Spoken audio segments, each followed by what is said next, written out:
እንኳን ልጅነቱን አስከብሮ የጸጋ ልጅነትን የጸጋ ልጆች እንድንሆን ያበቃን ጌታችን አምላካችንና መድኃኒታችን ኢየሱስ ክርስቶስ እንኳን ለ2017 ዓመተ ምህረት በዓለ ጥምቀተ ክርስቶስ አደረሰን አደረሳችሁ።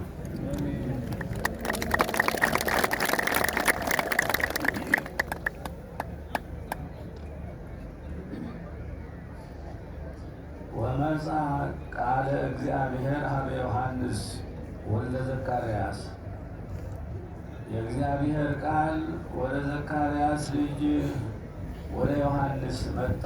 ሉቃስ 1:2 የመሲሁ መንገድ ጠራጊ ሆኖ ሊያገለግል በእግዚአብሔር ዘንድ ከዘመናት በፊት የተመረጠው ዮሐንስ ወልደ ዘካርያስ ከእናቱ ማኅፀን ጀምሮ በመንፈስ ቅዱስ የተሞላ ነበር።